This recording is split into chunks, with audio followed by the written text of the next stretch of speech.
Margaret Sinclair slid the envelope back across the dining table. "You won't be getting paid." Elena Ramirez looked at the envelope, then at the woman across from her, then at the two police officers standing in the foyer who had not been there when she arrived 40 minutes ago. She had spent 14 straight days in this house. She had cooked 3 meals a day, driven Margaret to 4 medical appointments, slept on the downstairs couch so she could hear if Margaret needed help during the night. She had missed her daughter's birthday. She had paid for groceries out of her own pocket when Margaret left her wallet upstairs and the delivery driver would not wait. 14 days, documented, receipted, not 1 hour disputed. Until now. Margaret stood slowly, pointed toward the silver jewelry box on the sideboard, and looked at the officers. "I think she stole from me." The officers turned toward Elena. Elena did not argue. She did not reach for her phone. She did not explain the 14 days or the grocery receipts still in her jacket pocket. She simply looked, once, toward the ceiling, toward the small black security camera mounted in the corner above the doorway, the camera whose footage was backed up in real time to a cloud server that nobody in this room had thought about. 3 days later, Margaret Sinclair would call Elena's phone 8 times in 4 hours.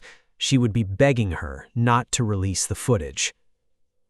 Her name was Elena Ramirez, 51 years old, 3 jobs, 22 years of showing up. Weekday mornings, a commercial cleaning company, 5 to 9. Afternoons, home care through a staffing agency. Elderly, clients, post-surgical recovery. The work that requires someone practically skilled and genuinely patient. Evenings, 2 nights a week, a laundry service. Her husband Miguel had died 22 years ago. He had left her with a 6-year-old daughter and a specific choice between grief and function.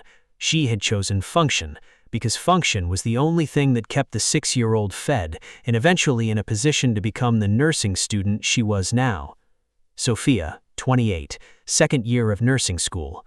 The tuition was the number Elena kept in her head at all times, the number against which every financial decision was measured. In 22 years of home care work, she had served 73 clients, not a single complaint, not a single accusation, not a single item reported missing in 73 households where she had been trusted with keys and access codes and the specific vulnerability of people who are not well enough to watch everything that happens in their own homes. The staffing agency's director, Patricia, called Elena when an assignment was difficult. Not because Elena never made mistakes, because Elena was the person who handled mistakes with the same quiet reliability with which she handled everything else. Patricia had called Elena for the Sinclair assignment. She had described it as complex. She had not described how complex it would become. Before we jump further, drop a comment right now telling us where in the world you're watching from. We have viewers from every continent, and we love seeing our community. Subscribe right now because tomorrow's story is one you need to hear. Hit that bell so you don't miss it. Margaret Sinclair, 73, recently widowed. Her husband Gerald had died 8 months ago. The estate was substantial. Several properties, a diversified portfolio, the accumulated assets of 50 years in commercial real estate. Gerald had handled the details. Now the details felt like a language she could no longer read. Her nephew Ethan handled them now. Ethan Sinclair was 44 and had positioned himself as the reliable presence in Margaret's life within 2 weeks of Gerald's funeral. He visited twice a week. He managed the household accounts. He had convinced Margaret, through 8 months of patient and deliberate effort, that everyone around her had an angle, that hired help was temporary loyalty pretending to be permanent, that grief made people vulnerable to exactly the kind of exploitation that only family could protect against. He said all of this because it was useful to him. He had been taking things from the estate since month 3, not recklessly, with the patient precision of someone who knows the way to avoid detection is to never take enough at once to be noticed. A piece of jewelry every 2 or 3 weeks, enough time between each for the absence to be absorbed into the general disorder of a grieving household where not everything was being tracked. He had also been doing other things. The cameras in the study had recorded all of it, but Ethan did not know the cameras were recording. Nobody in this story knew, except the technician who had run the maintenance cycle the week before and sent an automated notification that would arrive in Elena's phone at 7:15 on a Tuesday evening. Elena arrived at the Sinclair estate on a Monday morning. The assignment, post-surgical hip replacement recovery care, 2 to 3 weeks. Margaret was not easy. She was frightened and in pain and accustomed to things done in specific ways that were not communicated in advance and that changed depending on the day. Elena adjusted. She wrote things down. She asked questions that anticipated the next problem before it arrived. Day 6, Margaret had a difficult 5 in the morning night, pain and insomnia, and the grief that arrives in the dark when there is no one else in the house. Elena heard her from the downstairs couch and came up and sat with her, made tea, stayed until the room got light. After that, Margaret was somewhat less difficult. Day 11, Elena paid the parking meter and the cafe when Margaret left her wallet upstairs. She kept the receipt. Day 14, payday. Elena arrived at the dining table with her timesheet and her receipts. Margaret arrived with Ethan's instructions and an empty envelope. And Ethan, who had spent the previous evening at the house, had spent 45 minutes of it in Margaret's ear. "You broke the Chinese porcelain set," Margaret said. "The one Gerald's mother brought from Hong Kong." Elena had broken nothing. "I also think you wasted food recklessly, and there are items missing from my jewelry box."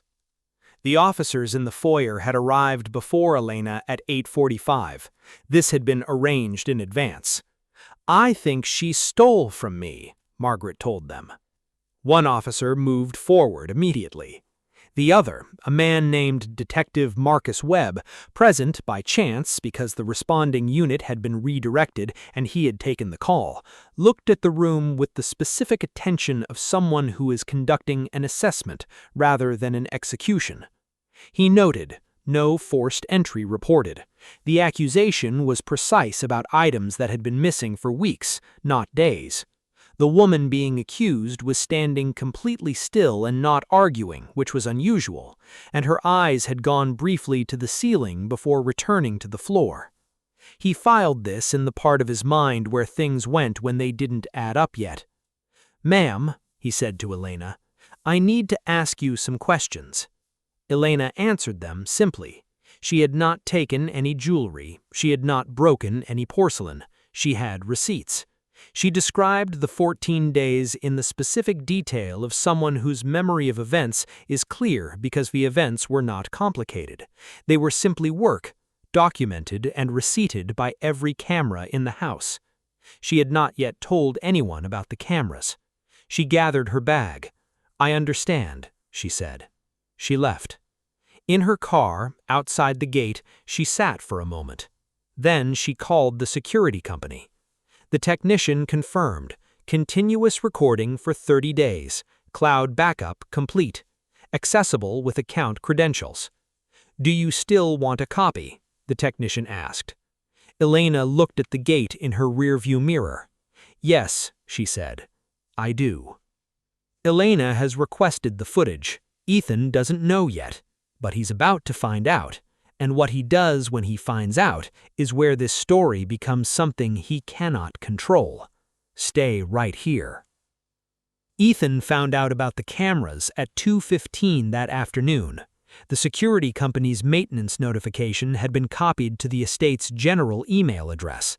Ethan had access to that address as household account manager. He read it. He sat with it for approximately 30 seconds. He called Margaret. "The camera footage," he said. "I think you should have it deleted. The system has been malfunctioning. I've been meaning to mention it." "Why would I delete it?" Margaret said. "The police might need it."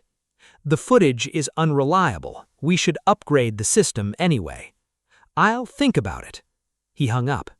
He opened his laptop and tried to access the cloud archive through the estate account credentials. The credentials did not work. He tried twice more. He called the security company and explained he was the household account manager.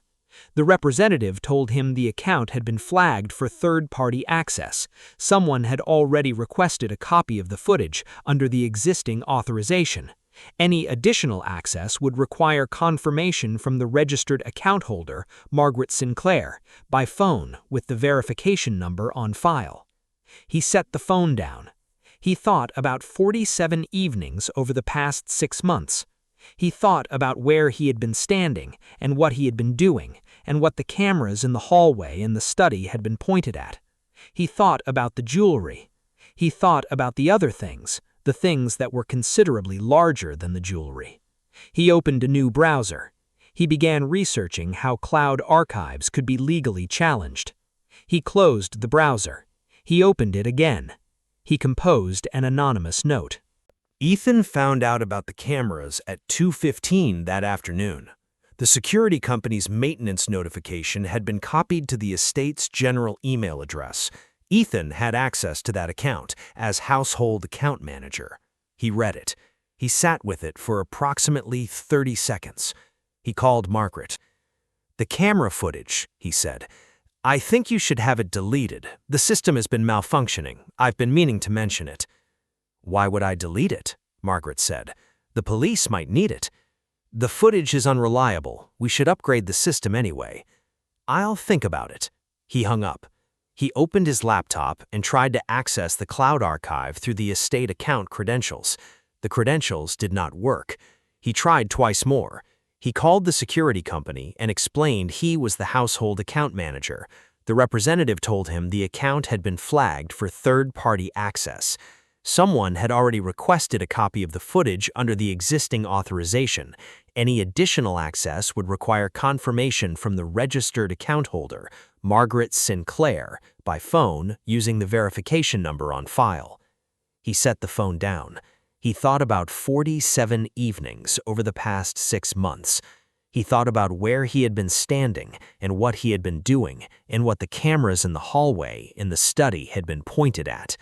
He thought about the jewelry.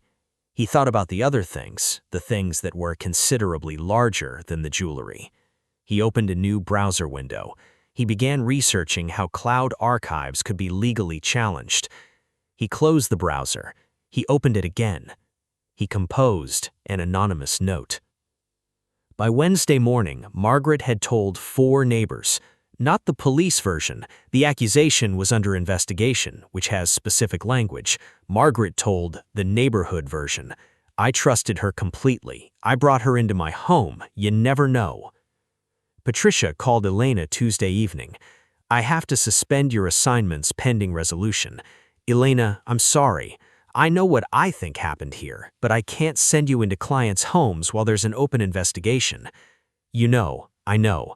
I have to protect the agency." "That's not—" She stopped. "I believe you, for what it's worth. It's worth something. Thank you." She hung up and sat in the kitchen table and felt for the first time since the dining room the full weight of what was happening to her. 22 years, 73 households, not one complaint, not one accusation, and now this. She pressed her palms flat on the table and breathed. Then she opened her laptop. She had downloaded the footage from the cloud archive the night before. 30 days, every camera, organized into folders. She started with the jewelry camera footage. She started with November 14th. November 14th, 11:47 p.m. The door opened. The timestamp was clear. The hallway light spilled in, and the room's timer lamp provided additional illumination. Ethan Sinclair walked in. He moved with the ease of someone who has done this before. He went to the jewelry cabinet, opened it with a key from his own keychain, and spent 8 minutes removing pieces and placing them in the inner pocket of his jacket. When he was done, he replaced the trays carefully, closed the cabinet, and left. Elena sat in front of her laptop and watched this happen. She watched it twice. Then she went to November 28th, 2 weeks later. Same time, same room, same sequence. Then December 9th, December 23rd. She went to the study camera folder. What she found there took longer to understand. She was not a financial professional, but the pattern was legible even to someone who was not. Ethan, at the desk, at the computer, with documents and a phone, across a range of dates that extended back 14 months. She took screenshots. She organized them. She created a document describing in plain language what she was looking at and when. Then she called Detective Webb. Not because she had been told to call him, because his card was the only card she had, and because something in his expression at the accusation scene, the specific quality of his stillness, the way his eyes had moved around the room rather than immediately towards her, had told her he was the right person to call. She told him she had footage she thought he needed to see. He said he would come the following morning. He came at 8. He sat at her kitchen table and watched what she had organized, without speaking.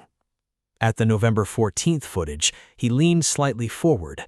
At the study camera footage, he asked her to pause twice. When it was finished, he sat back. "How much of the study footage have you reviewed?" She said, "All of it." "The jewelry is theft. The documents, if what I'm seeing is what I think I'm seeing, that's considerably more than theft." "How much more?" Elena said. Webb looked at her. "I need a warrant for the full archive. Don't share this footage with anyone else until I tell you it's clear. Can you do that?" "Yes," she said. He stood and put away his notebook. "When I was at the Sinclair estate taking the initial statement, something didn't sit right. The accusation was too prepared, the timing, the specificity." He paused.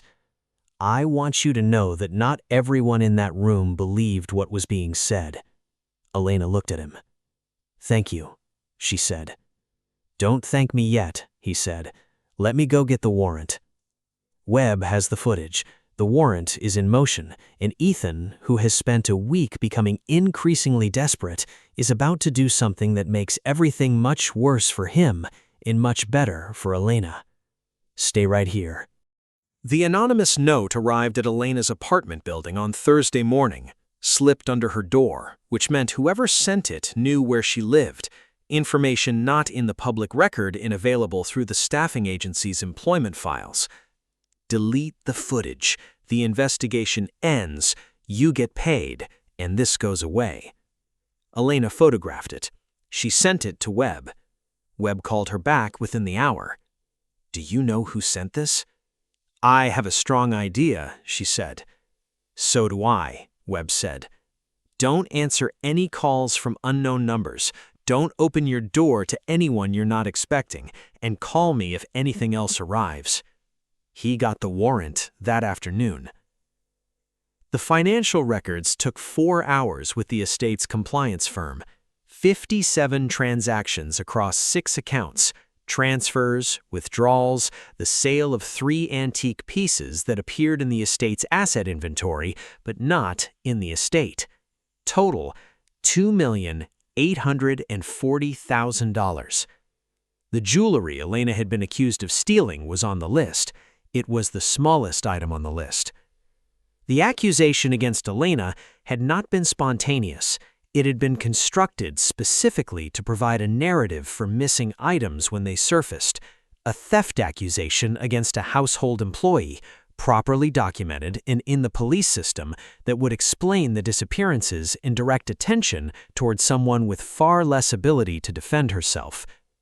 Ethan had been planning it for 2 months. He had been waiting for the right person to blame. Elena had been the right person. He had not anticipated the cloud backup. While Webb was reviewing the financial records, Ethan was at his own apartment doing things that the search warrant, which arrived at his door at 5:15 that evening, would subsequently make relevant. His laptop showed a series of attempts to access the estate's cloud archive from 3 different IP addresses over the past 6 days. It showed searches for how to challenge cloud storage access legally. It showed a draft email, unsent, saved to drafts, to an individual whose name Webb recognized from 2 previous fraud investigations, describing a situation and asking for a price. It showed a photograph taken from a car parked outside Elena's apartment building at 11:20 the previous evening. The photograph was time-stamped. Webb arrested Ethan at 5:47. Sophia called at 8:15 that evening. "Mom, I heard. Is it over?" "Mostly," Elena said. "Mostly?" "Webb said the charges against me are being formally withdrawn tomorrow," Elena said, "and they arrested the person responsible today." Sophia was quiet for a moment. "So, it's over," she said. "Yes, it's over." She was sitting on the edge of her bed. The laptop was on the desk with the footage folder still open. The light in the apartment was the light of an evening that had been very long and was finally becoming quiet. "Mom," Sophia said. "I'm fine," Elena said. "You don't have to be fine right now." Elena looked at the laptop screen. She thought about the 14 days, about Margaret Sinclair, about Gerald, about the parking meter and the grocery receipt and the downstairs couch, about standing in the dining room with her bag and her timesheet and 2 police officers in the foyer and 14 days of work being called theft. She thought about the suspension and the suspended income and the calculation she had run at this table 4 nights ago. She thought about 22 years of 73 households and not one complaint. "I know it's not right," she said. Her voice was level. "I know it's not fair, and I know that people with more resources than I have could have made this much worse for me, and the only reason they didn't is because a security technician ran a maintenance cycle, and I had the sense to ask for a copy." She stopped. "I'm not fine," she said. "I'm not fine yet. I'll be fine." Sophia was quiet. "I know," Sophia said. "You always are. Go to sleep. You have class." She hung up. She sat on the edge of her bed for a while. Then she got up, closed the laptop, and went to the kitchen and made tea. She had one more thing to deal with. Margaret Sinclair still owed her 14 days. Patricia reinstated Elena's assignments the following morning, effective immediately. Webb called to confirm the charges were formally withdrawn and that the police report would be corrected. He said his experience of watching truly loyal employees get accused was that it still cost them something. The correction never fully returned. He said he was sorry. "I know. Thank you for moving quickly." Margaret called that afternoon. Elena almost did not answer. She answered on the 4th ring. "I need to ask you something. The footage. Detective Webb showed me some of it, but he said there was more. Footage of what you actually did during those 14 days. A pause. "Can I see it?" Elena was quiet. "Why?" she said. "Because I need to see what I accused," Margaret said. There was no performance in her voice, no management, just the sound of someone doing a difficult thing without softening it. "I'll ask Detective Webb. If he approves it, yes." Webb approved it. Margaret watched the footage the following morning, alone, in her dining room. She watched Elena arrive on day 1, watched her take notes in her notebook, watched her adjust the medication arrangement the second time after Margaret changed her mind about the first without being asked. She watched the night of day 6, the 5 in the morning conversation, Elena sitting in the chair beside the bed, 2 cups of tea, the room getting light. She had not known anyone had been aware of that conversation as anything other than a private moment. She watched the parking meter. She watched Elena at 11:30 on night 9, alone in the kitchen, on the phone, receiving difficult news, not moving after the call ended, just sitting. She watched 14 days of a woman doing her job and several things beyond it across every camera angle. Then she paused the video. She walked into Gerald's office. She stood in front of Gerald's photograph, the one on the credenza from their 30th anniversary. Gerald had recommended Elena's agency. He had used them for his mother's recovery 2 years before he died. He had said, They send good people. You can trust them. She had trusted Ethan instead. She stood in front of Gerald's photograph for a long time. Then she went back and watched the November 14th footage. She watched Ethan open the jewelry cabinet with his own key. She watched December and December and December. She watched the study camera. She sat in the dining room afterward and did not move for a very long time. Margaret has seen everything. What she does next and what she says when she arrives at Elena's door alone is the scene this whole story has been building toward. Stay right here. Margaret came to Elena's apartment 3 days after Ethan's arrest. She came alone. No attorneys, no assistants. She rang the bell and stood in the hallway with the posture of someone who has decided to do something difficult and has decided not to make it easier on themselves. Elena opened the door. Margaret looked at her. "I believed the wrong person," she said. Elena said nothing. "May I come in?" Margaret said. Elena stepped back. They sat at the kitchen table, the same table where Webb had watched the footage, the same table where Elena had run the tuition calculation 4 days ago. Margaret placed an envelope on the table. "Everything I owe you, 14 days, the groceries, the parking, and additional for what the suspension cost you." Elena did not touch the envelope. "I need to say something first," Margaret said. "What I accused you of was not a misunderstanding. I had 14 days of information available to me. I had watched you arrange medications. I had talked to you at 5 in the morning when I couldn't sleep. I had been in the car when you paid for my parking because I forgot my wallet." She paused. "I chose to believe someone who told me what my fear wanted to hear instead of what I already knew." She looked at Elena directly. "I am sorry for what I said in that room. I am sorry for the officers. I am sorry for your agency. I am sorry for your daughter." Elena was quiet for a moment. "You stopped believing the right person, not because you didn't know, because you were frightened and someone you trusted used that." "Yes," she said. "I don't blame you for being frightened. I blame you for not trusting what you already knew about me." "I know," Margaret said. "I forgive you," Elena said, "but I need you to understand what it costs when someone with your resources says the words you said in that room. The investigation, the suspension, my daughter's tuition, the weight of being accused of something you didn't do when the person doing the accusing has police officers already in the foyer." Margaret held her gaze without looking away. "I understand," she said. "I can't undo it, but I want to do what's in my power." Elena picked up the envelope. She opened it. A check, full amount with damages. A second document, a scholarship established in Sofia Ramirez's name for the completion of her nursing degree. A handwritten public apology, signed and dated. And at the bottom of the envelope, a key. The estate's front door key, on a small ring with a tag that said Elena's name in Margaret's handwriting. "Not as an employee, as the person I should have been clear I trusted from the beginning." Elena held the key. She looked at it for a moment. "I'll think about the role," she said. Margaret nodded. "Take whatever time you need," she said.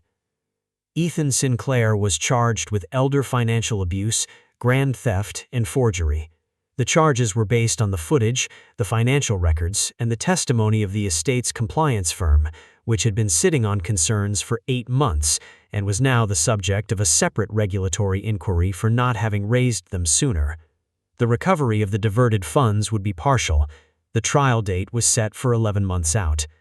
The neighborhood heard the truth through the same channels that had carried the accusation. It moved slightly slower and reached slightly fewer people, but it reached enough.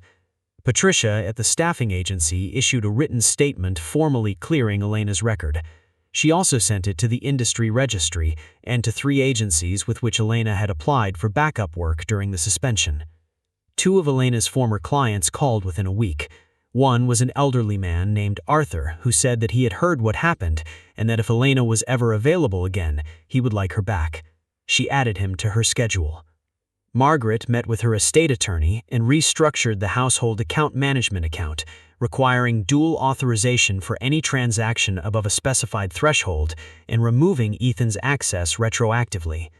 She called Webb to ask if there was anything she could do to assist the prosecution.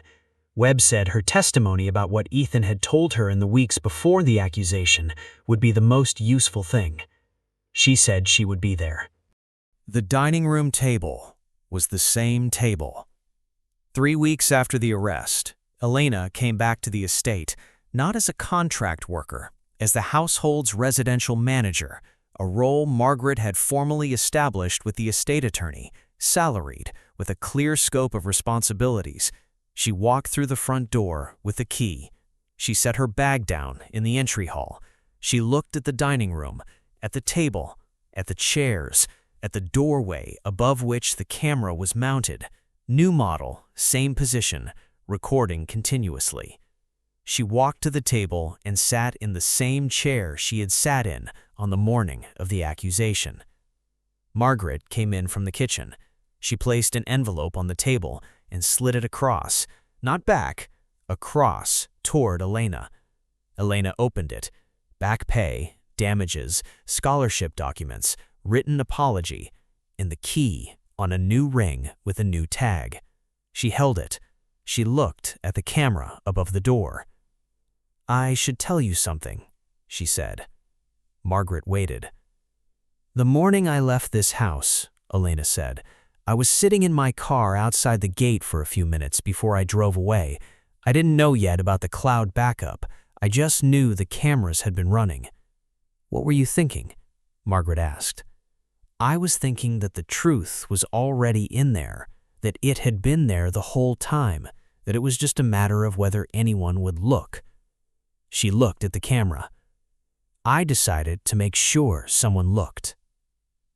Margaret Sinclair slid an envelope back across a dining room table and told a woman who had spent 14 days caring for her that she would not be paid and that she was a thief.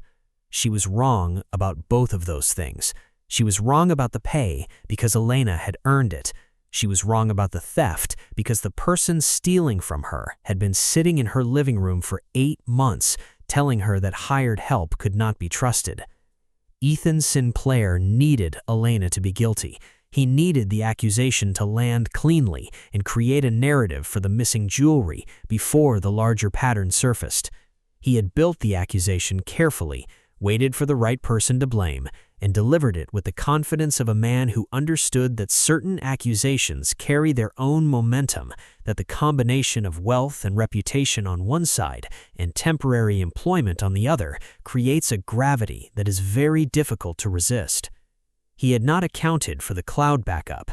He had not accounted for the fact that Elena, standing in a dining room being accused of something she had not done, had not argued, had not cried, had not reached for her phone. She had looked up at the camera because she had spent 22 years learning that the truth, when it exists, does not require you to argue for it. It only requires you to make sure it survives long enough to speak for itself. Elena never argued. She never shouted. She never begged anyone to believe her. She simply trusted that the truth had already been recorded. Sometimes justice doesn't arrive because someone fights louder.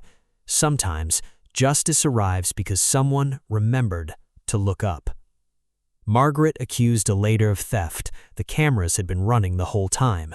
Ethan built a lie that required Elena to be guilty. Elena looked at the ceiling and made one phone call.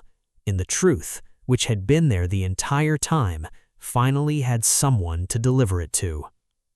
Now I want to know what you think. First question, if you were Elena, falsely accused of theft, suspended from your job, your daughter's tuition at risk, would you have accepted Margaret's apology? Or would you have taken the footage directly to court and let the legal process handle everything without a personal conversation? Second question, Margaret was being manipulated by her nephew. She was grieving, frightened, and alone. Does that change how you feel about what she did to Elena? Or is there no circumstance under which calling the police on someone you know is innocent can be forgiven? There is no wrong answer. Tell me in the comments. I read every single one, and I genuinely want to know where you stand. And before you go, drop a comment right now telling us where in the world you're watching from. Our community is global, and we love seeing it. If this story moved you, share it today with someone who needs to hear it. And if you are not subscribed yet, this is the moment. Hit that button, turn on the notification bell. Tomorrow's story is already written, and you do not want to miss it. I will see you there.